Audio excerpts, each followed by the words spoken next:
Bonjour à tous, bienvenue.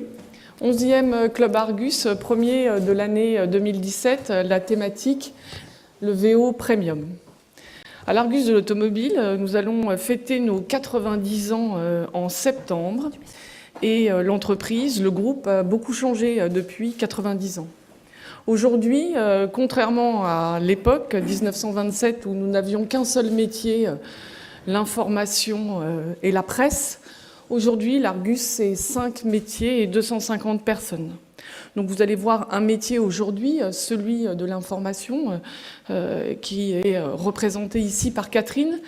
Mais un des métiers d'origine, c'est celui d'observateur de l'automobile et de la valorisation.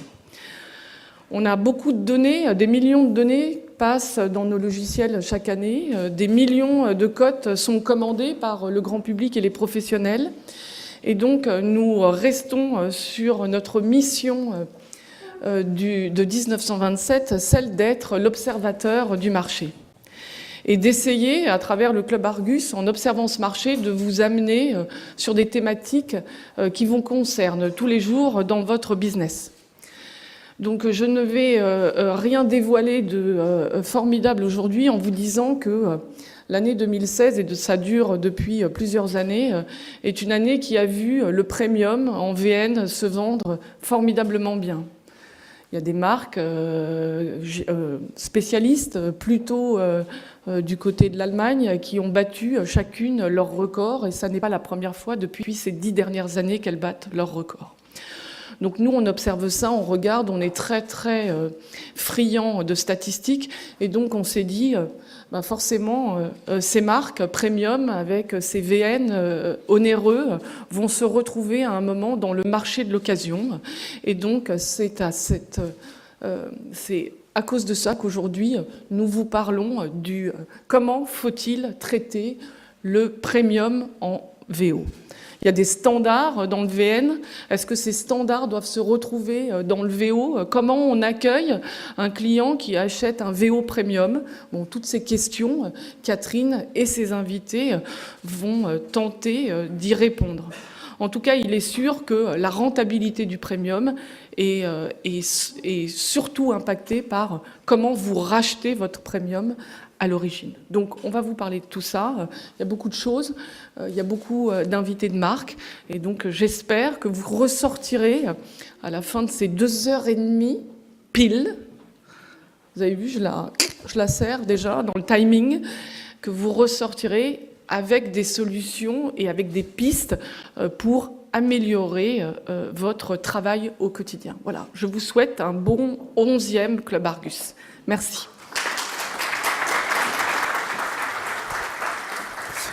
Bonjour, merci d'être venus encore aujourd'hui. Merci également à nos sponsors qui sont toujours présents et qui nous suivent chaque année. Je pense bien sûr à CTLM, Decra, Distinction, Saint-Herblain Automobile, Identicar, Opteven, Planète VO Puissance 2, STVA et VP Auto.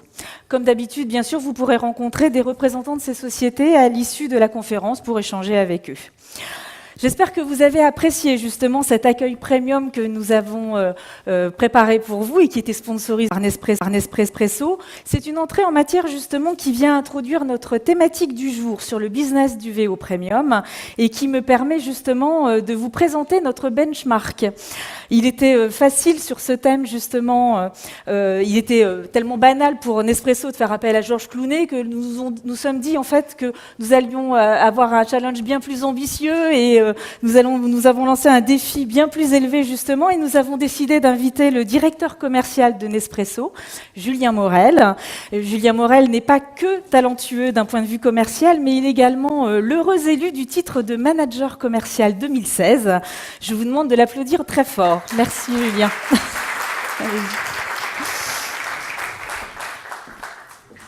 Bonjour à tous, merci de m'avoir invité. Alors j'ai des idées pour vous, pour l'accueil premium en VO. Vous me demanderez à la fin, je l'ai mis dans ma présentation d'ailleurs. Alors j'ai 2 heures à peu près, c'est ça Catherine? Pour vous présenter Nespresso. Sandrine a réduit la fenêtre. Alors 15 minutes, c'est challengeant, je risque de déborder. Donc du coup, si je vais vite sur certains slides, vous me pardonnerez, c'est court 15 minutes. Et surtout que j'ai un film à vous montrer sur la fin, je fais un petit peu de teasing. Qu'est-ce que je... Ah, Ça commence bien. Ouais, non, la petite flèche. la petite flèche. Vers la Ah oui, droite. pardon. De quoi je voulais vous parler? Je voulais vous parler du modèle Nespresso, l'expérience Nespresso. Donc, très vite, qu'est-ce que Nespresso? Vous connaissez tous Nespresso, mais je pense que quand on revient sur le modèle, parce que très souvent on parle de Nespresso comme un cas marketing, il n'y a rien de plus qui nous agace quand on entend parler de Nespresso comme un cas marketing. Je vais vous expliquer pourquoi. Nespresso, c'est ça. C'est une chaîne de valeur maîtrisée du champ de café jusqu'à la tasse, voire même jusqu'au recyclage de la tasse.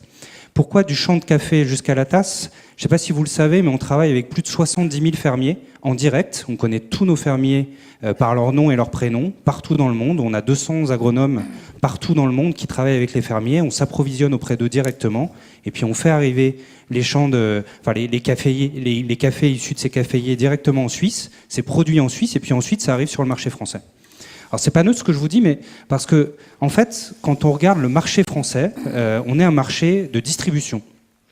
On ne produit rien, on n'a aucune production de café, il ne pousse pas de café malheureusement en France, ou très peu. On produit pas les machines, tout ça c'est produit en Suisse, c'est conçu et produit en Suisse. Du coup, les capsules de café, qu'elles soient professionnelles ou qu'elles soient pour les particuliers, elles sont elles aussi produites en Suisse. En France, nous sommes une société de service. Le café est très bon, les machines sont superbes, mais on n'y est pour rien sur le marché français. Nous, on est responsable de l'expérience. On est responsable de la fin de la chaîne, quand les machines et les capsules arrivent sur le marché français, quand on prend les commandes auprès de nos membres du club, qu'ils soient particuliers ou professionnels, qu'on les livre chez eux et qu'on assure l'expérience client auprès de ses membres sur la durée.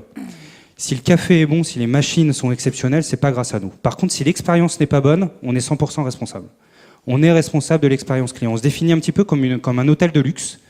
Les gens viennent à nous pour la beauté de notre marque, pour la qualité de nos produits. Et nous, on doit transformer ces clients-là en des promoteurs de la marque pour qu'ils reviennent à nous et qu'ils soient heureux d'avoir passé une expérience exceptionnelle, que ce soit dans nos boutiques, sur notre site internet ou auprès de nos centres de relations clients. Je vous invite à réfléchir tout de suite à l'analogie que vous pourriez faire dans vos concessions. Du coup, quand on dit ça, donc on est une société de service, on se définit comme une société de service en fait qui agit dans le monde du luxe. Alors, on n'est pas prétentieux, c'est-à-dire qu'on n'est pas Hermès, on n'est pas Louis Vuitton. Par contre, ce qu'on dit, c'est que quand on aime le café, Nespresso, c'est une expérience de luxe. On est le luxe pour tous ceux qui aiment le café. Alors, qu'est-ce que ça veut dire, ça? Donc, société de service et marque de luxe. En fait, c'est tout simple. Dans tout ce qu'on fait, on essaye de faire en sorte qu'il y ait à la fois une valeur ajoutée fonctionnelle, donc on essaye de rendre service, il faut qu'il y ait une utilité à ce qu'on fait, mais aussi une valeur ajoutée émotionnelle. Il faut qu'il y ait du fonctionnel et de l'émotionnel dans tout ce qu'on fait. À la fois sur nos clients internes, si vous êtes un service financier, que vous rendez un service, un rapport à un service interne, comme un service commercial, il faut qu'il y ait une valeur ajoutée fonctionnelle, il faut que ça réponde aux besoins initiaux, mais il faut qu'il y ait un petit truc en plus, quoi. Un peu de pédagogie, un peu d'esthétique, si on parle de ce client interne. Et c'est pareil avec nos clients externes. Un petit exemple, il y a quelques années, quand vous alliez dans une boutique Nespresso, on vous remettait donc vous commandiez vos capsules, on vous remettait votre sac avec les capsules et les étuis de capsules à l'intérieur, on vous le remettait par-dessus le comptoir, et puis voilà, et ça, on répondait à l'utilité, vous avez passé commande, on vous rend votre commande, là c'est fonctionnel. Et pour passer dans le cadre de l'émotionnel, on s'est dit que, en fait, pour faire comme une boutique de luxe, il fallait faire le tour du comptoir, et il fallait remettre le sac à deux mains. Ça, c'est l'émotionnel. Alors c'est un détail, hein, c'est un rituel, mais ce genre de petits rituels-là, si vous les inscrivez comme des preuves d'attention particulières qu'on fait auprès des membres du club, ça inscrit en termes de culture quelque chose de très particulier. Et les trois règles de base pour assurer cette valeur ajoutée fonctionnelle et émotionnelle chez Nespresso, c'est à la fois une expertise, mais l'expertise toute seule, elle ne sert à rien. Il faut que ce soit une expertise orientée client. Il faut savoir avoir une posture d'expert, et selon le client qu'on a en face de nous, la posture d'expert, elle est différente. Et puis, il faut que ce soit esthétique. Dans tout ce qu'on fait, il faut qu'il y ait du beau. Et l'esthétique, elle doit transparaître à la fois dans nos boutiques, ce qui paraît assez évident, mais aussi sur Internet, aussi dans notre centre de relations clients, aussi dans notre relation commerciale, quand on parle de clients professionnels. Alors, un des points qui caractérise aussi notre relation client chez Nespresso, c'est l'omnicanal. Alors, qu'est-ce que l'omnicanal? Je vous la fais très très courte, mais le monocanal, c'est très simple. Vous avez un canal de vente par exemple une concession et vous passez en physique pour aller dans ce canal pour faire ce que vous avez à faire. Le multicanal, c'est quand vous avez plusieurs canaux de relation avec une marque. Et vous commencez à rentrer dans le cross-canal quand les canaux se parlent les uns avec les autres. Vous commencez une commande sur Internet, vous la finissez par exemple dans un magasin physique. Et l'omnicanal, la façon dont on le définit chez Nespresso, c'est à la fois quand vous rajoutez ces canaux transactionnels de commande et les canaux relationnels, Twitter, Facebook et consorts. L'omnicanal chez Nespresso, c'est le fait que tous nos clients sont différents, qu'ils soient particuliers ou qu'ils soient professionnels, et que nous, on doit leur proposer le choix de la relation qu'ils veulent avoir avec nous. Et c'est aussi comme ça qu'on définit le luxe chez Nespresso, une relation client premium, c'est de ne pas prendre les décisions à la place de notre client. On doit lui laisser le choix et il doit lui choisir le type de relation qu'il veut avoir avec nous à un instant T. Et d'ailleurs, c'est à chaque instant différent. Il peut changer sa relation. On peut être pressé à un moment en allant en boutique, je veux juste prendre mes capsules et ressortir, je veux aller vite. Dans d'autres cas, j'ai du temps, je veux passer un moment d'expertise avec un barista. Dans d'autres cas, je vais sur Internet, je vais au centre de relations clients, j'appelle à minuit le jeudi parce que je suis en rupture, je veux me faire livrer rapidement. Ce choix-là dans la relation, c'est très important pour nous. Et l'omnicanal, c'est de faire discuter de façon fluide tous ces canaux de transaction et de relation les uns avec les autres. La troisième chose que je voulais vous dire, c'est que c'est important, dans une relation client premium, de se doter d'outils de mesure. Alors vous le savez déjà, hein, mais pour s'améliorer, il faut mesurer. Si on ne mesure pas, c'est compliqué d'améliorer. Dès qu'on commence à mesurer quelque chose, naturellement, les choses s'améliorent. Et l'outil de mesure qu'on a choisi chez Nespresso, un des outils de mesure, hein, parce qu'il y a une set de data très important, mais je pense que vous connaissez celui-là, c'est le Net Promoter Score. Le taux de promoteur. Nespresso, alors on n'a pas 90 ans, mais on en a 25 en France, on est né en 91. Et quand les 10 premières années de Nespresso, c'était que du bouche à oreille. Donc la promotion, la recommandation, c'est ce qui a fait le succès de Nespresso aujourd'hui. Il faut que les gens qui rentrent en relation avec Nespresso qu'on se dise quand ils sortent d'une relation avec nous qu'ils vont en parler à d'autres. Il faut que le bouche à oreille fonctionne. Et c'est toujours vrai aujourd'hui, notre premier pourvoyeur de clients, de nouveaux clients, que ce soit en professionnel ou dans le monde des foyers, c'est le bouche à oreille, c'est l'expérience positive qu'ils ont passée avec nous. Et un des outils de mesure qui mesure très bien cette capacité d'une marque à générer de la promotion, de la recommandation, c'est le Net Promoter Score. Alors je ne sais pas si, je vois pas sur vos têtes si c'est un indicateur qui est familier pour vous. Oui, je pense. Hein. Donc la différence entre les promoteurs et les détracteurs. Et les promoteurs, c'est ceux qui mettent 9-10 à la question « Est-ce que vous recommanderiez la marque Nespresso à vos amis ou à vos proches ?» Et les détracteurs, c'est ceux qui mettent entre 0 et 6. C'est dur, hein, 0,6 en France en particulier. On a tendance à mettre 6 assez facilement quand la relation client elle est pas mal, mais elle est moyenne, on met 6. Dans cet outil de mesure, 6, c'est un détracteur. Et on doit comprendre ce qui fait que le client a été mécontent de la relation qu'il a eue avec nous. Et il y en a un. Le taux moyen, le NPS moyen de Nespresso, c'est à peu près 60, ce qui est un excellent NPS, mais ça veut dire qu'il n'y a pas 100%. Et tant qu'on n'a pas 100%, il faut qu'on continue à travailler. Parce qu'on est une société de service, et du coup, c'est le 100 qu'on vise, tant dans le monde des foyers que dans le monde professionnel. Et on se dote de cet outil-là comme un outil d'amélioration continue. Et tous les clients qui nous donnent un feedback, qu'il soit positif ou négatif, c'est un cadeau qu'ils nous font pour nous aider à nous améliorer au jour le jour. L'autre chose que je voulais vous dire, c'est que tout ça, ça repose sur un modèle. Et le modèle qui nous est très très cher chez Nespresso, c'est la symétrie des attentions. Alors je ne sais pas si vous connaissez ce monsieur. Il s'appelle Vinay Nayar. Son livre, que je vous invite à découvrir, il date je crois des années 90. L'histoire de ce monsieur, très rapidement, hein, c'est qu'il possédait une société d'high-tech en Inde et il voyait tous les macro-indicateurs économiques de son écosystème.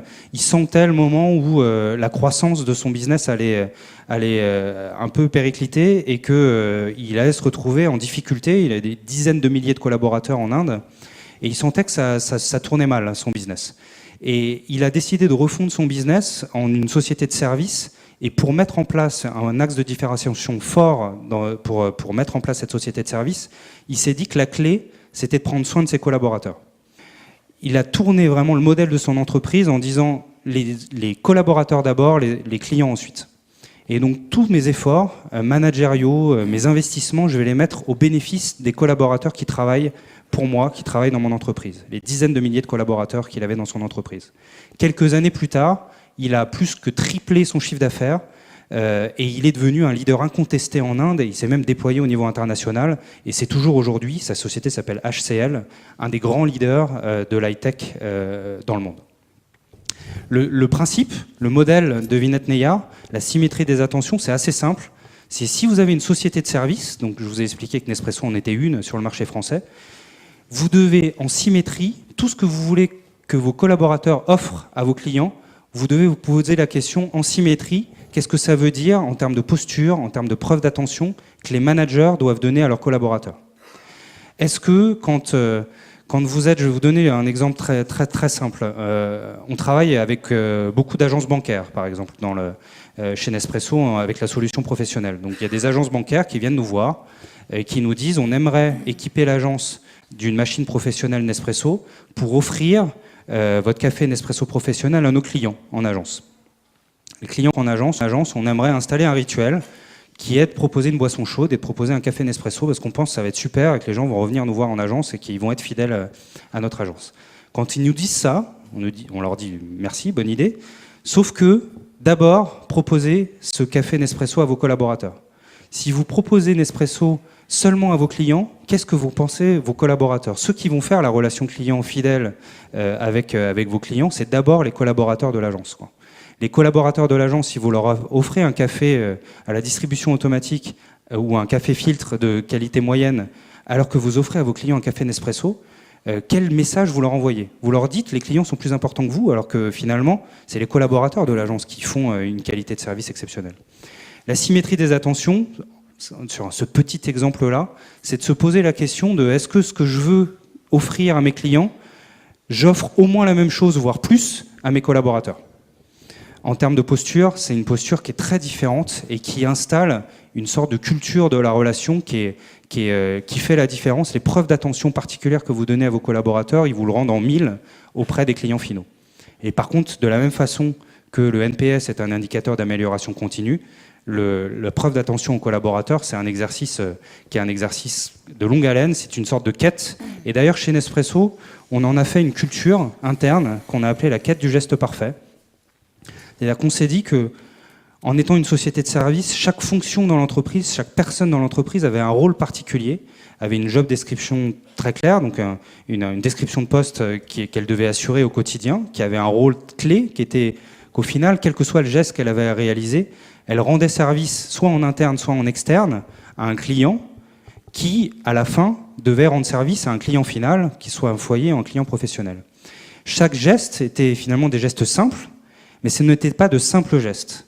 Ces gestes simples, ils étaient tous dans un objectif principal, c'était de délivrer une expérience exceptionnelle au client final. On en a fait un film. Ce film-là, c'était d'abord destiné à être un film interne, et puis en le passant comme ça, à l'occasion de certaines interventions, en disant, bah regardez, on a transformé en film pour communiquer auprès de nos collaborateurs notre culture interne. Nos clients, particuliers ou professionnels, nous disaient mais pourquoi vous dites pas ça à l'externe, quoi? On a l'impression de voir Nespresso, c'est Georges Clooney, alors que tout ce que vous dites dans votre film interne, tout ce que vous dévoilez sur votre entreprise, c'est quelque chose qu'on aimerait savoir parce que ça rend le lien entre nous clients et vous encore plus fort que la qualité de votre produit et Georges Clooney qu'il y a derrière. Je vous invite à découvrir ce film et puis si vous avez des questions derrière, s'il me reste 2-3 minutes, je serai ravi d'y répondre.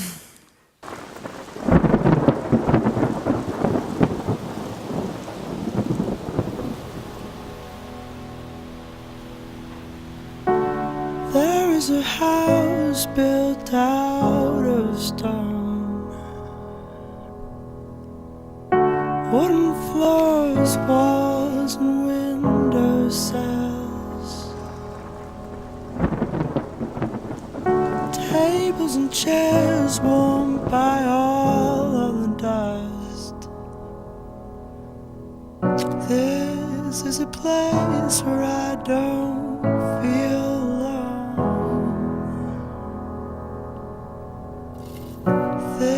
this is a place where I feel at home.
Donc si vous n'avez pas compris ma suggestion, si vous voulez prendre un tout petit peu d'attention, faire une preuve d'attention à vos collaborateurs dans vos établissements, n'hésitez pas, j'ai une solution simple pour vous.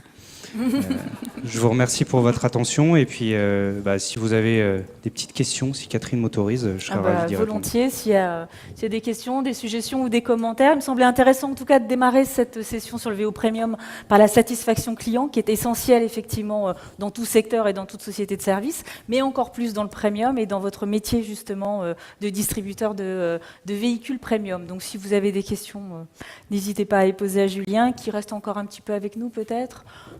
Donc sinon, vous pourrez en profiter encore un petit peu après, il n'y a pas de problème. C'est bon, ils sont toujours très sages au début, il n'y a pas de problème. Après, ça ira mieux. Merci Julien, merci beaucoup en tout cas.